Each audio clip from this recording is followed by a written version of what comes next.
安安，大家好，欢迎收看猫日三叶，我是九叶。第三组植物，重回针绣的枝干，长短针绣的果实。剩下的就是今天要完成的，使用针法立体鱼骨绣来刺绣的叶子。大家有没有觉得这么猛一看，这些使用立体鱼骨绣的叶子，好像真的要比其他叶子更立体呢？延续上一次的进度，这些叶子图案就是我们今天要完成的进度哦。使用的针法是立体鱼骨绣，是的，还是鱼骨绣呢。但是今天的鱼骨绣会比之前的都要复杂很多，大家可能要多看几遍，请先做好心理准备哦。好啦，那么我们就开始介绍立体鱼骨绣的针法吧。第一针从叶尖出来，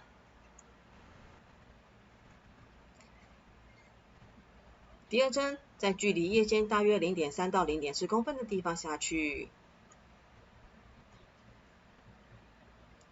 第三针在叶子左边的边缘取中心点出来，第四针以叶尖为中心点，在叶尖右边下去，第五针一样以叶尖为中心点，在叶尖的左边出来，第六针在叶子右边的边缘取中心点下去。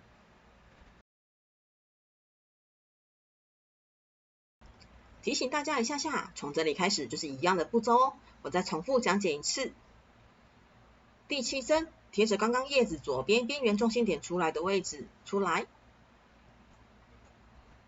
第八针贴着叶尖右边绣线的针孔下去。第九针贴着叶尖左边绣线的针孔出来。第10针顺势往叶子右边边缘中心点的位置一样贴着绣线针孔下去。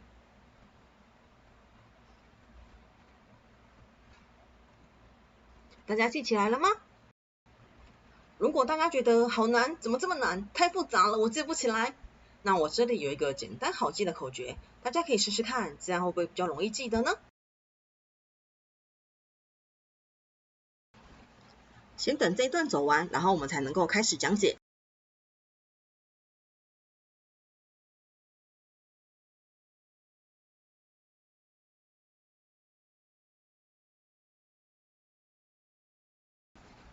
我们把一个流程分成3段。第一段从左边出来，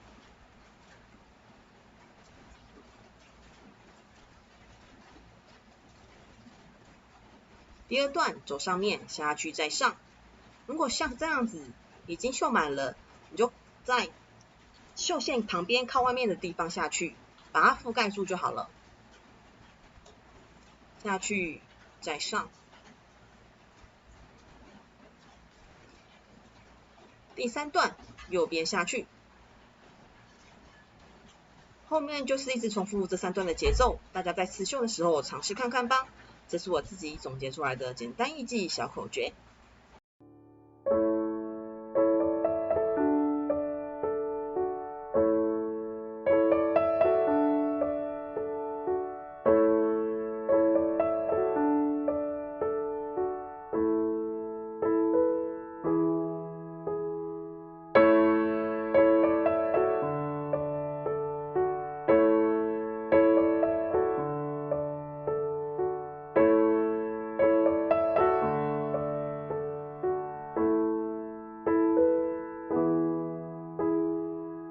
第一片叶子完成喽，是不是明显立体很多呢？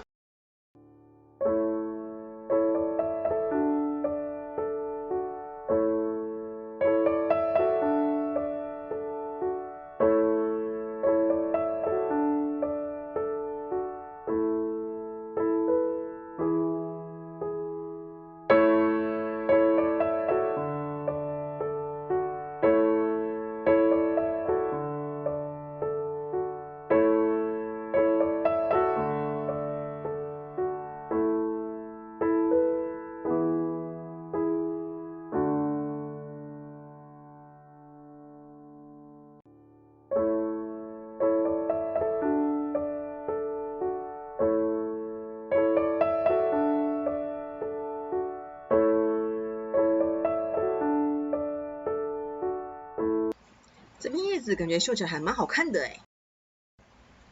大家是不是觉得，咦，怎么好像怪怪的？因为叶子的方向性问题，我怎么绣都不太顺手，所以就把刺绣图案颠倒了。大家可以依据自己习惯的方向，随时调整图案的方向，都很 OK 哦。顺手最重要啦。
这片叶子长得奇形怪状，看起来不太好绣，所以我们用乐削笔稍微修整一下叶形。如果你觉得哪边的图案需要修改调整，也可以随时用乐削笔调整哦。乐削笔就是用吹风机的热风吹一吹就能让笔记消失的笔。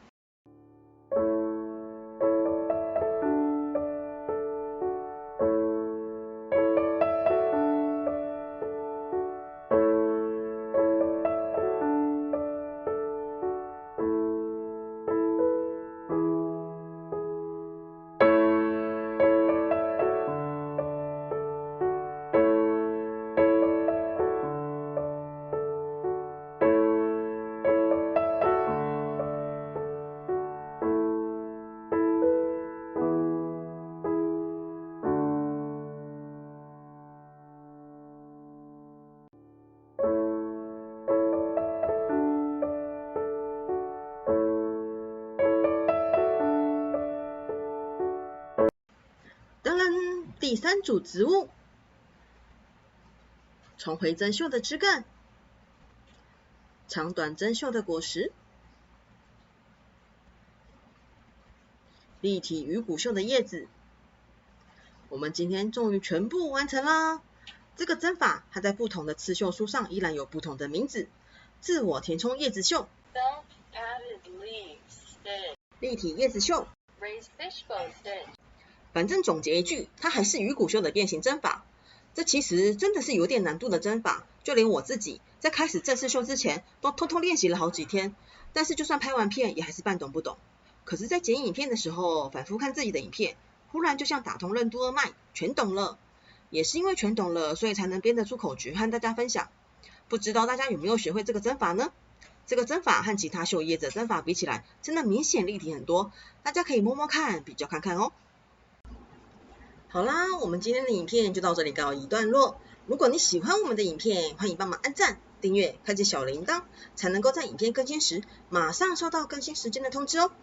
这里是猫日宅夜的频道，我是九叶，我们下次见，拜了。